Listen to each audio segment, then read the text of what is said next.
দুটি মেয়ে আছে, আমি কিন্তু সর্বক্ষণ সেই মেয়েদেরকে নিয়ে চিন্তিত থাকি। আমি লজ্জার মুখ ফিরিয়ে রাখি, সন্তানের দিকে তাকাতে পারতেছি না।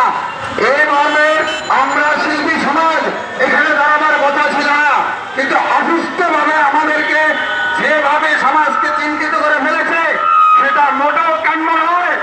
আমরা চাই দেশে বাচ্চাদের নিরাপদ থাকবে, সুস্থ থাকবে, কোনো যেন উচ্ছৃঙ্খলতা না হয়। সন্তানদেরকে আমরা নিরাপদে দেখতে চাই। ভবিষ্যতে যেন এরকম কোনো দেখার জন্য ঘটনা না ঘটে, সেজন্য রাষ্ট্রের প্রতি যত আহ্বান জানাচ্ছি। বর্তমানে যারা সরকার আছে তাদের কাছে আমাদের একটাই অনুরোধ, আগামী দিনগুলোতে যেন এরকম ঘটনা না ঘটে, সন্তানদের কাছে আমরা যেন প্রতিবন্ধ না হই, এই উদাত্ত আহ্বান জানাচ্ছি আপনাদের কাছে।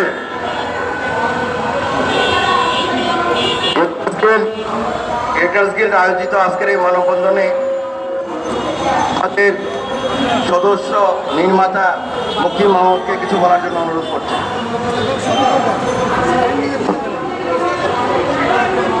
উপস্থিত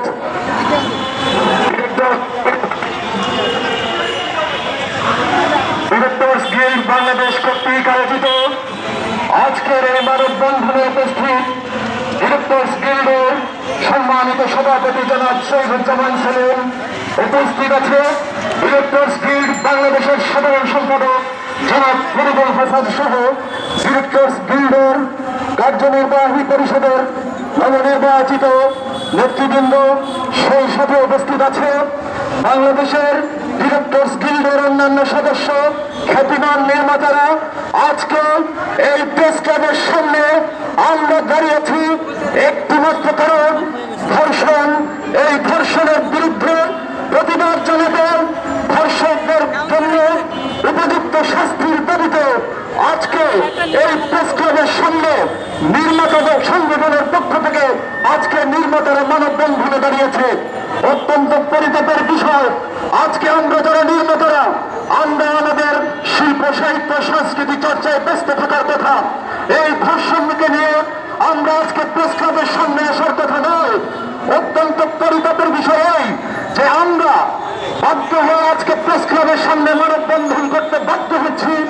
আমরা সরকারের কাছে, এই অন্তর্বর্তীকালীন সরকারের কাছে উদাত্তভাবে আহ্বান জানাতে চাই, ধর্ষকদের অবিলম্বে গ্রেপ্তার করুন, ধর্ষকদের অবিলম্বে শাস্তির আওতায় আনুন এবং এমন দৃষ্টান্তমূলক পদক্ষেপ নিন যে আগামীতে কেউ যেন এইভাবে ধর্ষণ করতে উদ্যত না হয়। আজকে আমাদের সামনে সাংবাদিক বন্ধুরা, পথচারী ভাইয়েরা, সবার কাছে আপনাদের কাছে মিনতি জানিয়ে যাই, প্রয়োজন এসেছে আজ। চলে ওঠো মানুষ, চলে ওঠো গ্রাম, বৃক্ষ, নগরী, আজকে সবার জ্বলে উঠতে হবে ধর্ষণের বিরুদ্ধে। সবাইকে আবারও অভিনন্দন এবং শুভেচ্ছা জানিয়ে আমার বক্তব্য শেষ করছি। আল্লাহ হাফেজ।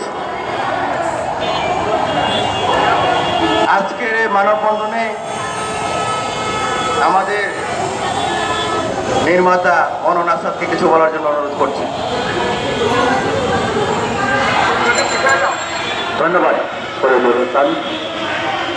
বন্যেরা বনে সুন্দর, শিশুরা মাতৃকরে, কিন্তু আজ আমরা শিশু, নারী, এমনকি ছেলে পুরুষ, ছেলে সন্তান পর্যন্ত নিরাপদ নয় প্রতিটি ঘরে।